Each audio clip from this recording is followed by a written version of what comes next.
శ్రీ మహాగణాధిపతియే నమః. శ్రీ గురుభ్యో నమః.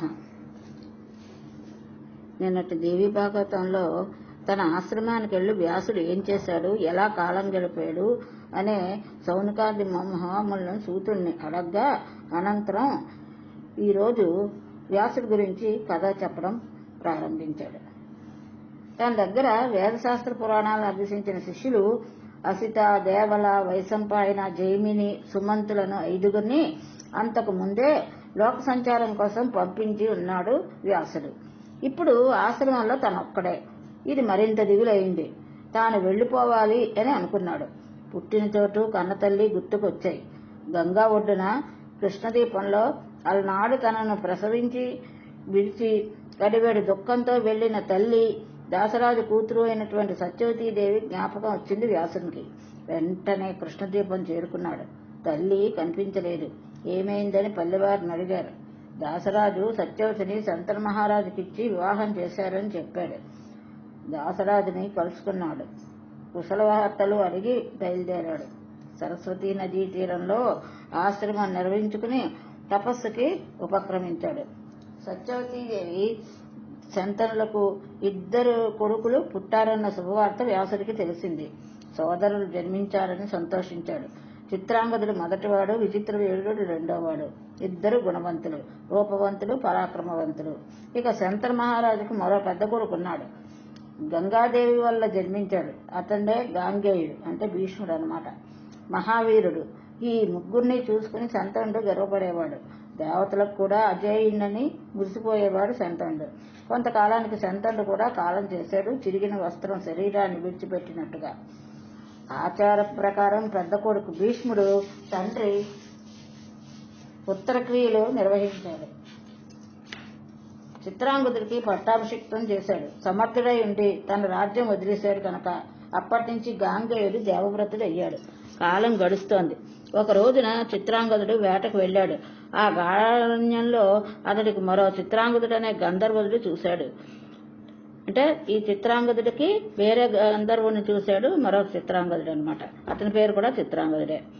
బలపరాక్రమాలకు మెచ్చి విమానం దిగి వచ్చాడు. వీరోచితంగా ద్వంద్వ యుద్ధం జరిగింది. కురుక్షేత్రం అనే పేరుతో వ్యవహరించబడే ఆ అరణ్య ప్రదేశంలో చెలరేగిన ఆ యుద్ధం 3 ఏళ్లు సాగింది. గంధర్వుడు జయించాడు. చిత్రాంగదుడు మరణించాడు. భీష్ముడు అంత్యక్రియలు జరిపించాడు. చిట్టి తమ్ముడైనటువంటి విచిత్రవీర్యుడికి పట్టం కట్టాడు. తాను సంరక్షకుడిగా నిలిచాడు భీష్ముడు. సత్యవతీదేవి మంత్రి, గురు ప్రబోధాలతో పుత్రశోకం నుంచి తేరుకుంది. వ్యాసుడు కూడా చిత్రాంగద మూర్తికి విచారించిన విచిత్రవీర్యునికి పట్టాభిషేకం సంతోషించాడు. క్రమక్రమంగా విచిత్రవీర్యుడు యవ్వనంలో అడుగుపెట్టాడు. అతనికి వివాహం చేయాలని గాంగేయుడు ప్రారంభించాడు. సరిగ్గా అదే సమయానికి కాశీరాజు తన కూతుళ్లు 3 స్వయంవరం ప్రకటించాడు. దేశ దేశాల నుంచి మహారాజులు ఎంతమందో వచ్చారు. గాంగేయుడు భీష్ముడు ఒంటరిగా వెళ్లి వాళ్ళందరినీ చీల్చి చెండాడి రాచకన్యలకు 3 అపహరించి తెచ్చాడు. 3 తల్లి, సోదరులు, కూతురుగా మరణించాడు. సోదరుడికిచ్చి వివాహం జరిపిస్తానని తన తల్లి సత్యవతికి నివేదించాడు. బ్రాహ్మణులను పిలిచి ముహూర్తం పెట్టించాడు భీష్ముడు. అంతలోకే ఒక రోజున ఆ 3లో పెద్దమ్మాయి అయినటువంటి భీష్ముడి దగ్గరికి వచ్చి సిగ్గుపడుతూ ఒక విషయం చెప్పింది. తాను అంతకుముందే సాల్వ మహారాజుని వరించానని, మా ఇద్దరికీ మానసికంగా వివాహం అయిందని, ఇటుపైన నీ ఇష్టం అని తెలియపరిచింది. భీష్ముడు ధర్మ సంకటంలో పడ్డాడు. పెద్దలను, మంత్రులను, తల్లిని సంప్రదించాడు. వారి సూచన ప్రకారం అమ్మాయిని పంపించేశాడు. ఆ కన్య సరాసరి సాల్వతి ఇంటికి వెళ్ళింది. జరిగినట్టుగా చెప్పింది. పరస్పరం మేము ప్రేమించుకున్నాం కనుక ధర్మపత్నిగా స్వీకరించమంది. సాల్వుడు అంగీకరించలేదు. నా కళ్ల ముందే భీష్ముడు చెయ్యి పట్టుకుని రథం ఎక్కించుకున్నాడు. ఇక నేను నీ ప్రాణిగ్రహం చేయను. అతడిని తల్లిగా భావించి నిన్ను పంపించినా నా దృష్టిలో నువ్వు పరోచోష్టానివి, వెళ్ళిపోమన్నాడు. ఏడుస్తూ భీష్ముడి దగ్గరికి వచ్చింది. జరిగింది చెప్పింది. అపహరించి తెచ్చావు కాబట్టి న్యాయత నువ్వే నన్ను పెళ్లాడాలని అంది. లేకపోతే మరణిస్తానంది. భీష్ముడు ఒప్పుకోలేదు. మరొకరికి మనసిచ్చిన దానివి నిన్నెలా మనవాడతాను, పుట్టింటికి పొమ్మన్నాడు. ఆ కన్యకామణి అవమానం భరించలేక అడవులకు పోయి తపస్సుకు ఉపక్రమించింది. తక్కిన 2 కన్యలు అంబాలికను విచిత్రవీర్యుడు వివాహమాడాడు. 9 సంవత్సరాలు రేయింబవళ్లు వారితో క్రీడించి సంసార సుఖాలు అనుభవించాడు. రాజయక్ష్మ అంటే క్షయ వచ్చి విచిత్రవీర్యుడు హఠాత్తుగా మరణించాడు. సత్యవతీదేవి దారుణంగా విలిపించింది. ప్రేతకార్యాలు మంత్రులతో జరిపించింది. ఒక రోజున ఏకాంతంగా భీష్ముడితో సంభాషించింది. శంతర్ మహారాజుకి పెద్ద కొడుకు కాబట్టి రాజ్యం పాలించమంది. సోదరుడి భార్యను స్వీకరించి వంశం నిలబెట్టమంది. ఈ యయాతి వంశం అంతరించిపోకుండా చూడమంది. భీష్ముడు అంగీకరించలేదు. తండ్రి కోసం ఆనాడు ప్రతిజ్ఞ చేశాను కనుక రాజ్యం చెయ్యను, వివాహం చేసుకోను అని మరోసారి భీష్మించాడు. వంశం ఎలా నిలబడుతుందా అని సత్యవతికి దిగులు పట్టుకుంది. దానికి తోడు అరాచకం వచ్చిపడిందే అని మరొక భయం. అప్పుడు ధర్మశాస్త్రవేత్త అయిన భీష్ముడు ఒక సలహా చెప్పాడు. సద్బ్రాహ్మణ్ణి పిలిపించి కోడలితో నియోగించమన్నాడు. ఆ పుట్టేవాడు విచిత్రవీడికి క్షేత్రజ్ఞుడవుతాడు కనుక కులరక్షణ కోసం ఈ పాటిది తప్పు కాదన్నాడు. అప్పుడు ఆ మనవడికి ఈ రాజ్యం అప్పగిద్దువు గాని నేను అతడి ఆజ్ఞలు శిరసావిస్తానని కూడా మాట ఇచ్చాడు. సత్యవతీదేవి సరేనని సమ్మతించింది. తాను కన్యగా ఉన్నప్పుడు పరాశరుడి వల్ల జన్మించిన వ్యాసుడిని స్మరించింది. తలంచినంతనే ప్రత్యక్షమయ్యాడు వ్యాసుడు. తల్లికి నమస్కరించి నిలబడ్డాడు. భీష్ముడు వచ్చి పొగలేని అగ్నిలా ఉన్న అన్నగారికి సపర్యలు చేశాడు. సత్యవతీదేవి మెల్లగా తన మనసులో ఉన్న మాట బయటపెట్టింది. వంశం నిలబెట్టమంది. వ్యాసుడు ఆప్తవాక్యంగా స్వీకరించాడు, అంగీకరించాడు. ఋతుకాలాన్ని ప్రతీక్షిస్తూ అక్కడే ఉండిపోయాడు. అంబిక ఋతుస్నానం చేసింది. వ్యాసుడు కలిశాడు, గర్భవతి అయింది. గుడ్డివాడు పుట్టాడు. సత్యవతి దుఃఖించింది. రెండవ కోడలు అంబాలికను నియోగించింది. ఆవిడకు ఒక పాండురోగి జన్మించాడు. వాడు రాజ్యానికి పనికిరాడే, ఎలాగా అని సత్యవతి బాధపడింది. ఏడాది గడిచాక మరొక్కసారి వ్యాసుడిని స్మరించి రప్పించింది. కోడల్ని పిలిచి అంబాలికనే మరొక్కసారి ప్రయత్నించమంది. ఈసారి అంబాలిక తన బదులు దాసిని నియమించింది. వ్యాసుడు దాసితో కలిశాడు. ధర్మాసంలో విదురుడు జన్మించాడు. ఇలా వ్యాసుడు ధృతరాష్ట్ర పాండు విదురులకు జన్మకారకుడై యయాతి వంశాన్ని నిలబెట్టి భ్రాతృధర్మాన్ని నెరవేర్చాడు. ఇక్కడితో ప్రథమ స్కందం అయింది. ఇప్పుడు ద్వితీయ స్కందంలోకి వెళ్తున్నాం. సూత మహర్షి, నువ్వు చెప్పిన ఈ కథలో గర్భాధారణ చాలా ఆశ్చర్యంగా ఉందే. సరే, అది అలా ఉండని ముందు అసలు ఈ సంగతి చెప్పు. సత్యవతీదేవి వ్యాసుడికి తల్లి అన్నావు కదా, ఆవిడ శంతన మహారాజుని వివాహం చేసుకుందన్నావు కదా, కన్యగానే వ్యాసుడికి జన్మనిచ్చిందన్నావు కదా, అదేంటి పోనీ అంటే అలాంటి అమ్మాయిని శంతనుడు ఎలా వివాహం చేసుకున్నాడు, 2 పుత్రులు ఎలా కన్నాడు, ఇవన్నీ మా సందేహాలు. సత్యవతి పుట్టుక, వ్యాసుడి పుట్టుక సవిస్తారంగా వినాలని పరమ కుతూహలంగా ఉంది, దయచేసి వివరించిన ఆయన అని శౌనకాదిమానులు సూతుడిని ప్రార్థించాడు. అప్పుడు సూతుడు ప్రారంభించాడు. మునివర్యులారా, చతుర్వర్గీ ప్రదాయిని ఆదిశక్తిని మనసారా మరొక్కసారి నమస్కరించి మీరు అడిగిన పురాణ గాథలను వివరిస్తాను. ఏ వంగతోనైనా సరే ఆ పరాశక్తి పేరు ఉచ్చరిస్తే చాలు వాక్శక్తి సిద్ధిస్తుంది. ఆ దేవి వాంఛితార్థ ప్రదాయిని.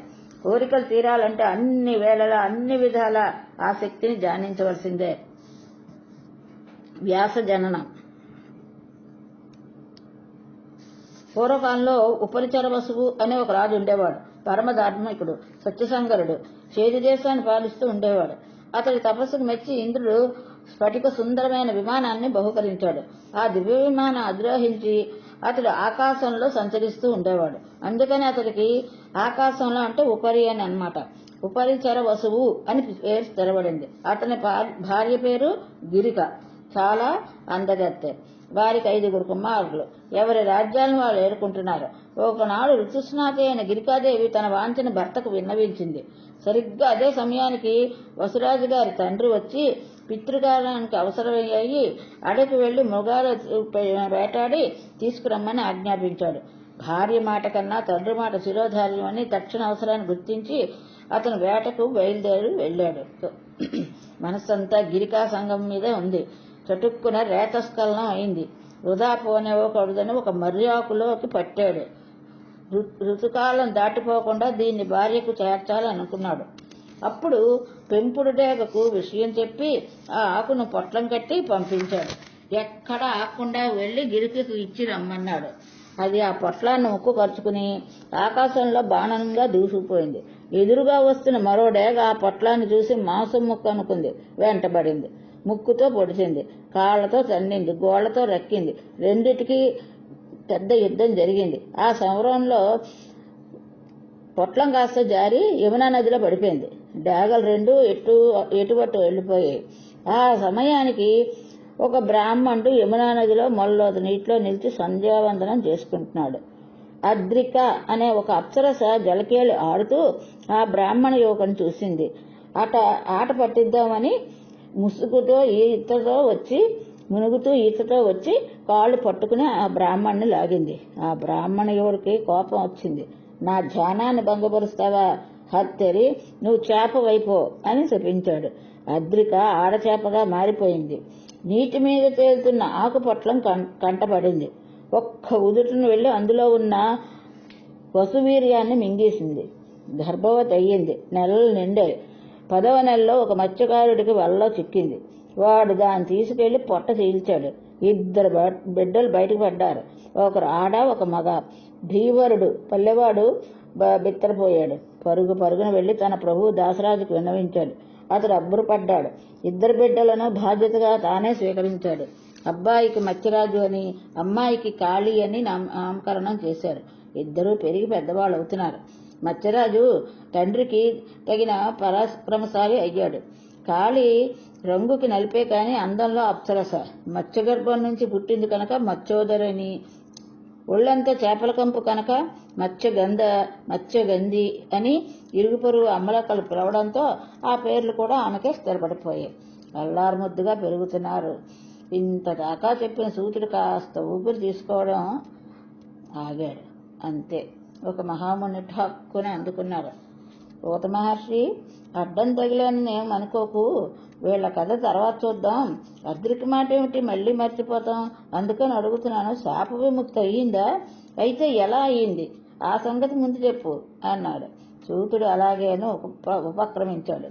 మహర్షి, నువ్వన్న మాట నిజమే, మళ్ళీ మర్చిపోతాం. టూకీగా చెప్పేస్తాను, వినేయండి.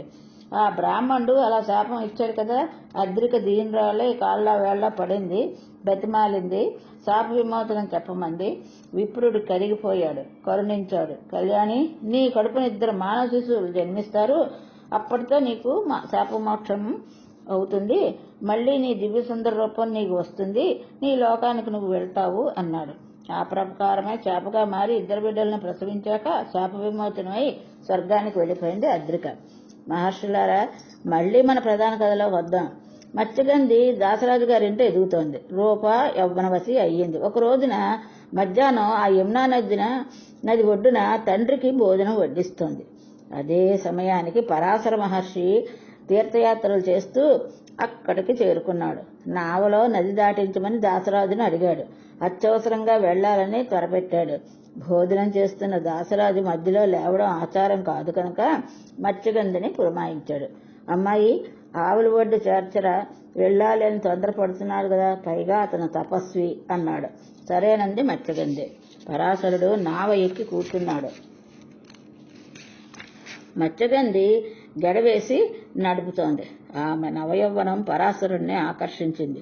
చిరునవ్వులు, వాల్చూపులు, గడవేపే సోయగం మునీశ్వరుని ఉక్కిరిబిక్కిరి చేసేశాయి. దైవయోగం అలా ఉంది. కామాతురుడై కుడి చేత్తో ఆమె కుడి చెయ్యిని సుకుమారంగా స్పృశించాడు. అభిప్రాయం గ్రహించింది. చిరునవ్వులు చిందిస్తూ వయ్యారంగా పలికింది. మునీశ్వర, ఏంటిది? నీకు ధర్మమేనా? వశిష్ఠుడి వంశంలో పుట్టావు, చదువుకున్నావు, తపస్సులు చేశావు, నీకు కూడా మన్మథ వికారాలా? మానవ జన్మ దుర్లభం, అందులోనూ బ్రాహ్మణ జన్మ మరీ దుర్లభం. నీకు ఈ అనార్య చేష్టలు తగునా? పైగా నాలో నీ వంటి విప్రోత్తముడు మెచ్చదగిన శుభలక్షణం ఏముంది కనుక? మత్స్యగంధిని ఒళ్ళంతా చేపల కంపు, నీకిది తగదు సుమా అని వారిస్తూనే ఉంది. పరాశరుడు ఇవేవి వినిపించటం లేదు. ఇంకా చేరువు పోస్తున్నాడు. మత్స్యగంధి కంగారు పడిపోయింది. పరిస్థితి గ్రహించింది. ఇతన్ని వారించడం అసంభవం అనుకుంది. నా చెయ్యి పట్టుకుని నదిలో పడిపోతాడు ఖాయం అనుకుంది.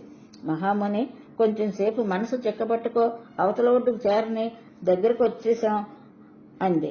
సంబరపడ్డాడు. చెయ్యి వదిలి దూరం జరిగి బుద్ధిగా కూర్చున్నాడు పరాశరుడు. నావ క్షేమంగా అవతల తీరం చేరింది. అంటే నావ తిరగబడిపోతుందని భయంతో పరాశరుడిని కాసేపు దూరంగా పెట్టింది మత్స్యగంధి. దిగుతూనే మత్స్యగంధి చెయ్యి పట్టుకున్నాడు. ఆ కన్యక నిలువున ఉనికిపోతోంది. పరాశర మహర్షి, నీకు ఇది తగునా? నా శరీరం చేపల కంపు, నీకు అసహ్యం వేయటం లేదు? సమాన రూపులకు కామ సంయోగం సుఖవాహనంగా ఉంటుంది, ఇదేమిటి చెప్పు ఇలాగా అంటూ ఉండగానే పరాశరుడు ఆమెను తన తపశ్శక్తితో యోజన గంధం చేశాడు. తనువంతా కస్తూరి పరిమళం యోజన దూరంలో గుమగుమలాడింది. కామాతురుడై కూర్చొని పట్టుకున్నాడు. సిగ్గులు మొగ్గలు తడిగాయి, పరిసరాలు పరికిలించాయి. అవతల ఒడ్డుకు చూపు సారించింది. పరాశర, లోకం చూస్తోంది. ఆవలి ఒడ్డున మా తండ్రి గారు ఉన్నారు. పశుధర్మం దారుణం, నాకు ఇష్టం లేదు. చీకటి పడే వరకు ఆగు. పశువులకు పగలు, మనుషులకు రాత్రి అని కదా ఏర్పాటు. వెంటనే పరాశరుడు ఆకాశంలో మంచుతెరలు సృష్టించాడు. దట్టంగా పొగమంచు వ్యాపించి చుట్టూ చీకటి పడినట్లయింది. ఇంకేమిటి, ఆలస్యం అన్నట్టుగా చూశాడు. సన్నని గొంతులతో కోకోలాడింది యోజనగరింది. స్వామి, నేను కన్యకను. కాసేపటి తర్వాత మీ దారిని మీరు వెళ్ళిపోతారు. పైగా మీ తేజస్సు తిరుగులేంది. ఆనక తల్లిదండ్రులకు నేనేం చెప్పుకోమంటారు? శరీరంలో మార్పులు వస్తే, ఓసి బేల, నీ కన్యత్వం చెడదు. ఇది నేనిస్తున్న వరం. భయపడకు. నువ్వు కోరుకునేది ఏమైనా ఉంటే చెప్పు. మహాతపస్వి, మా తల్లిదండ్రులకు గాని లోకానికి గాని ఈ సంగతి తెలియకూడదు. నా కన్యత్వం చేరకూడదు. అన్ని విధాలా నీ వంటి పుత్రుడు నాకు కావాలి. ఆ యవ్వనం, ఆ పరిమళం శాశ్వతంగా ఉండిపోవాలి అన్నది మత్స్యగంధి పరాశరుడితో. సుందరి, తదాస్తు. విశ్వంసతో కొడుకు పుడతాడు. ముల్లోకాలకి ప్రసిద్ధుడవుతాడు. ఇదేమిటో నాకే వింతగా ఉంది. ఎందరెందరో అప్సరసలు వయ్యారాలు చూశాను. ఎప్పుడూ నా మనసు చెలించలేదు. దుర్గంధం ఉన్నా, నల్లగా ఉన్నా నిన్ను చూసి మనసుపడ్డాను. ఇది వింత కాదు, ఇదేదో దైవ నియోగం అని. అది దురతిక్రమం. అందుకే ఇంతగా కామవివసుడిని అయ్యాను. సరే, మహాతేజస్వి నీకు బిడ్డగా పుడతాడు. వేదాలను విభజించి పురాణాలు రచించి కీర్తి గడిస్తాడు. అప్పుడు యోజనగంధికి భయాలన్నీ తొలగిపోయాయి. స్వరాలు మురిపించాయి. మౌనంగా మునీశ్వరుడి కౌగిట్లో కరిగిపోయింది. ఆనంద పారవశ్యంలో ఉన్న యోజనగంధికి వీడ్కోలు పలికి పరాశరుడు వెళ్ళిపోయాడు. సజ్జోగర్భం, పుత్రజననం, రంగుకి నలిపే అయిన ముమ్మూర్తిల మునితేజస్సు విశ్వంస సంభూకుడు కనుక పుడుతూనే పెద్దవాడు అయ్యాడు. తల్లికి నమస్కరించాడు. అమ్మా, తపస్సుకు వెళ్తున్నాను. నువ్వు ఇంటికి వెళ్ళు. ఏదైనా పని పడ్డప్పుడు నన్ను స్మరించు, నేను వచ్చి వాళ్తాను. చింతించకు. శుభం అంటూనే వెనుదిరిగి చకచకా నడిచి వెళ్ళిపోయాడు. మంచు తెరలు తొలగిపోయి నావ నడుపుకుంటూ యోజనగంధి ఇవలగట్టుకొచ్చేసింది. తండ్రిని చేరుకుంది. ద్వీపంలో పుట్టాడు కనుక వ్యాసుడు ద్వైపాయనుడుగాను, నల్లగా ఉంటాడు కనుక కృష్ణుడుగాను, తీర్థాలు క్షేత్రాలు సేవించాడు, గాఢారణ్యంలో తపస్సు చేశాడు, జ్ఞాని అయ్యాడు. కలియుగం రాబోతుందని గ్రహించి వేదాల్ని 4 భాగాలుగా విభజించాడు. అప్పటి నుంచి వేదాలను విభజించాడు కాబట్టి వేదవ్యాసుడు అయ్యాడు. పురాణాలు, మహాభారతం 5 శిష్యులకు, తనయుడికి, శుకుడికి అన్నీ నేర్పాడు.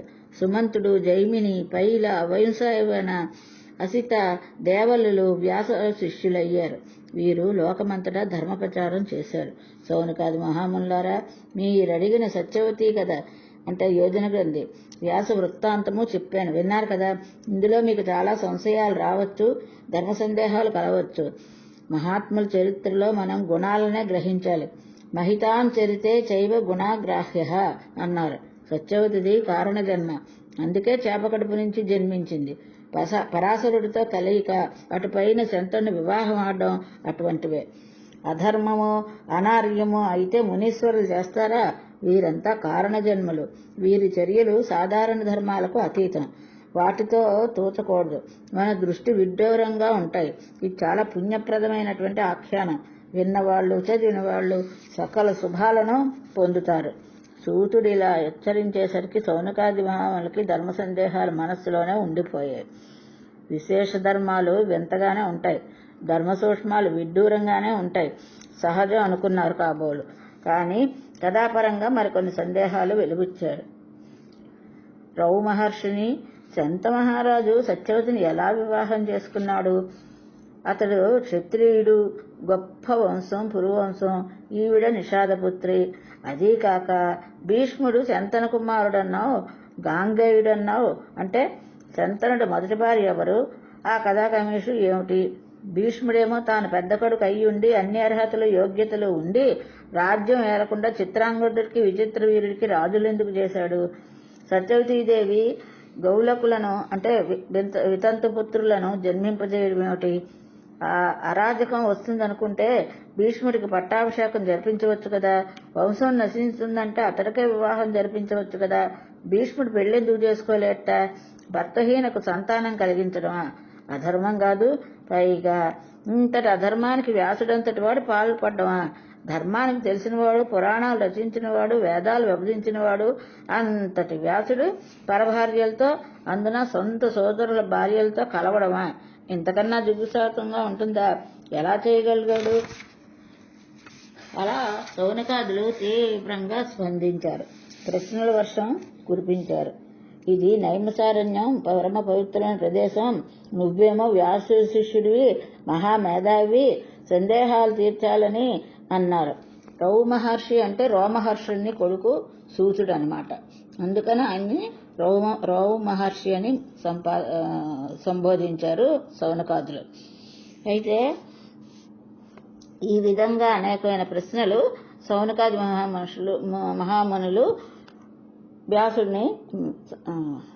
సూతుడిని ప్రశ్నించారు. వీరి దృష్టికి, పట్టుదలకు, శుశ్రూషలకు సూతుడు ఉప్పొంగిపోయాడు. దూకుడుగా అందుకున్నాడు. ఇక్ష్వాకు వంశంలో మహాభీష్ముడు అనే చక్రవర్తి ఉండేవాడు. ధర్మశీలుడు, సత్యసంధుడు. 1000 అశ్వవేదాలు, 100 వాజపేయాలు చేశాడు. వాజపేయాలంటే యజ్ఞాలు. ఇంద్రుడిని సంతోషపెట్టాడు. స్వర్గంలో నివాసం పొందాడు. ఒక రోజున ఈ మహావాభిషుడు బ్రహ్మదేవుడి కొలువుకి అంటే సత్యలోకం వెళ్ళాడు.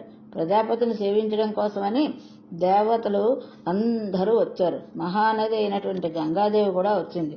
ఆ సంబరంలో గాలి తాగిడికి ఆవిడ పైట జారింది. గమనించినట్లు లేదు. చూడటం తప్పని దేవతలందరూ అసలే అనిమిషులు చూపులు మరల్చుకున్నారు, ముఖం దించేసుకున్నారు. మహాభీషుడు మాత్రం నిస్సంకోచంగా తదేక దృష్టితో చూస్తూ నిలబడ్డాడు. అతడి చూపుల్లో అనురక్తి గుర్తించింది గంగాదేవి. తాను అనురక్తి అయ్యింది. ప్రేమ అంకురించి కామమోహిత అయ్యింది. సిగ్గుకు సిగ్గు వచ్చి పారిపోయింది. ఇద్దరూ పరిసరాలు మర్చిపోయారు.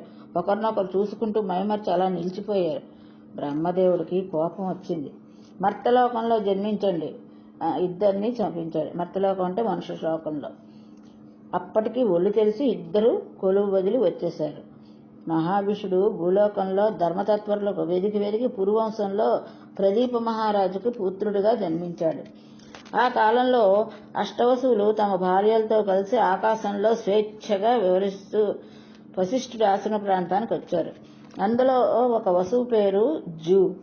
అతడి భార్య వశిష్ఠాశ్రమంలో నందినీదేను చూసింది. ఇది ఎవరి ఆవు అని అడిగింది. వశిష్ఠుల వారిదని చెప్పినా ఊరుకోకుండా జూ దాని విశిష్టతలు కూడా చెప్పాడు.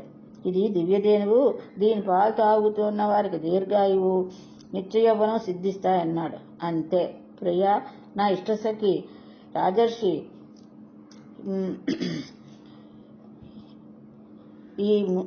ఆమె కోసం దూడతో సహా ఆ గోవును తీసుకుపోదాం. దీని పాలు తాగి జరారోగ పీడలు బదిలించుకుని నా స్నేహితురాలు మళ్ళీ మనలో ఒకటిగా అవుతుంది. నిత్యయవ్వనంగా పీడిస్తుంది. తీసుకుపోదాం పట్టు అంది. అంటే ఈ దూత్ యొక్క భార్యకి ఒక స్నేహితురాలు ఉంది. ఆమెకు చాలా జబ్బు చేయడం వల్ల ఈ పాలు తాగితే ఆమెకన్నీ తగ్గుతాయని ఉద్దేశంతో ఆవుని తీసుకెళ్ళిపోదాం పదండి అని చెప్తోందనమాట. ఆ సమయంలో వశిష్ఠుడు ఆశ్రమంలో లేడు. ఫలపుష్పాదుల కోసం అడవిలోకి వెళ్ళాడు. ఇదే అదను అనుకున్న వసువులు ఎనమండుగురు కలిసి ఆశ్రమంలో దిగారు. జూవు ప్రోత్సాహంతో నందినీదేనును అపహరించి తీసుకుపోయారు. కాసేపటికి వశిష్ఠుడు వచ్చాడు. నందిని కనిపించలేదు. అంతటా వెతికాడు. కొండలు కోనలు గాలించాడు. ఎక్కడా కనిపించలేదు. కోపం వచ్చింది. ధ్యానంలో కూర్చుని దివ్య దృష్టి సారించి చూశాడు వశిష్ఠుడు. విషయం తెలిసింది. ఎనమండుగురిని భూలోకంలో మానవులుగా జన్మించమని శపించాడు. ఆ దుర్వార్త వసులకు చేరింది. మేఘాల మీద వచ్చి వశిష్ఠులు వారి కాళ్ళు పట్టుకున్నారు. పొరపాటు చేశాం, క్షమించమని బతిమాలారు. బ్రహ్మర్షి శాంతించాడు. తీవ్రత తగ్గించాడు. ఏడాదికొకరు చొప్పున శాప విముక్తి అవుతారని అన్నాడు. అపహరణలో ప్రధాన పాత్ర జూది కనుక అతడు మాత్రం దీర్ఘకాలం మానవ శరీరంలో ఉండక తప్పదు పొండి అన్నాడు. ఇది మనకు మహాభాగవతంలోని మహాభారతంలోని ఈ జూ యొక్క ఈ కథ ఉంటుంది. ఈ జూయే భీష్ముడు అన్నమాట. అంటే జూ యొక్క ప్రోత్సాహం వల్లే మిగతా వారంతా కూడా అష్టవసువులందరూ కూడా ఆ కామధేనువుని తెచ్చారు. కాబట్టి జూవాకి ఎక్కువ శిక్ష విధించి మన మనుష్య కాలంలో దీర్ఘకాలంగా ఉండేటట్టుగా ఉండమని, మిగతా వాళ్ళని ఏడాదికి ఒకటి చెప్పున శాపం తీవ్రతగా తగ్గించడం చేశాడు వశిష్ఠుడు అన్నమాట. మానవ గర్భంలో జన్మించడం, సంవత్సరం పాటు నివసించడం, ఎలాగరా భగవంతుడా అని బాధపడుతూ తిరిగి వెళ్తున్నటువంటి అష్టవసువులకి బ్రహ్మలోకం నుంచి భూలోకానికి వస్తున్నటువంటి గంగాదేవి కనిపించింది. అందరూ ఆవిడని శరణు వేడారు. అమృతం తినే దేవతలం, మానవ గర్భవాసం ఎలా చేయగలం? అంచేత తల్లి, దయచేసి నువ్వు మానవ రూపం ధరించి మమ్మల్ని ఉద్ధరించు. రాజర్షి శంతనుడికి భార్యవై 12 నెలలు మోసి మమ్మల్ని ప్రసవించి పుట్టిన వాడిని పుట్టినట్టుగా నీ పవిత్ర జలాల్లో కలిపేయి. ఇలాగైనా నీ శాపంతో మా శాపానికి అనుకూలించి మాకు ముక్తి ప్రసాదించిందని అవుతావు. అంగీకరించు నదీమ తల్లి అని అభ్యర్థించారు అష్టవసువులు. గంగమ్మ సరే అంది. వసువులు సంతృప్తి చెంది తమ లోకానికి వెళ్ళిపోయారు. ప్రదీప్ మహారాజుకి సంతానం లేదు. పుత్రార్థి అయి గంగా తీరాన సూర్యోపాసన కూర్చున్నాడు. తీవ్రంగా తపస్సు చేస్తున్నాడు. ఒకనాడు హఠాత్తుగా నీటి నుంచి ఒక సుందరాంగి లేచి వచ్చి ప్రదీపుడి కుడి తొడపై కూర్చుంది. కళ్ళు తెరిచి చూశాడు. రూప యవ్వనశాలిని శుభాంగి, ఎవరు నువ్వు? నా అనుమతి లేకుండా వచ్చి నా తొడ మీద ఎందుకు కూర్చున్నావు అని ప్రదీపుడు సౌమ్యంగా ప్రశ్నించాడు. కామించి వచ్చాను, స్వీకరించు అంది ఆ సుందరాంగి. పరవర్ణిని, నేను పరస్త్రీ పరాగ్ముణ్ణి. పైగా నువ్వు నాకు కుడి తొడపై కూర్చున్నావు. అది కొడుకో కూతురో కోడలో కూర్చోదగినటువంటి చోటు. అంచేత కొడుకుగా పుడితే నువ్వు నాకు కోడలు అవుదు గాని నీ పుణ్యానైనా నాకు కొడుకు పుడతాడు, సంశయం లేదు అన్నాడు. సుందరాంగి సరే అని వెళ్ళిపోయింది. ప్రదీపుడు తపస్సు చాలించి నగరానికి చేరుకున్నాడు. ఆ సుందరాంగిని గురించే ఆలోచిస్తున్నాడు. కొంతకాలానికి ప్రదీపుడు అంతఃపురం కళకళలాడింది. కొడుకు పుట్టాడు. అల్లారుముద్దుగా పెరిగి పెద్దవాడయ్యాడు. అతడే శంతనుడు. రాజ్యం అతడికి అప్పగించి వానప్రస్థానం పోదామని ప్రదీపుడు నిర్ణయించుకున్నాడు. కొడుకును పిలిచి అలనాటి సుందరాంగి వృత్తాంతం చెప్పాడు. నువ్వు ఏ వేట కోసమో ఏ అడవులకో వెళ్ళినప్పుడు ఆ సుహాసిని నీ దగ్గరకు వస్తుంది. కామార్తనం అంటుంది. తిరస్కరించకు. ఎవరు నువ్వు అని ప్రశ్నించకు. ధర్మపత్నిగా స్వీకరించు, సుఖించు. ఇది నా ఆజ్ఞ అని చెప్పేసి ప్రదీపుడు శంతనుడికి రాజ్యం అప్పగించి అడవులకు వెళ్ళిపోయాడు. ఆదిశక్తిని పరాంబికను ఉపాసించి మోక్షం పొందాడు ప్రదీపుడు.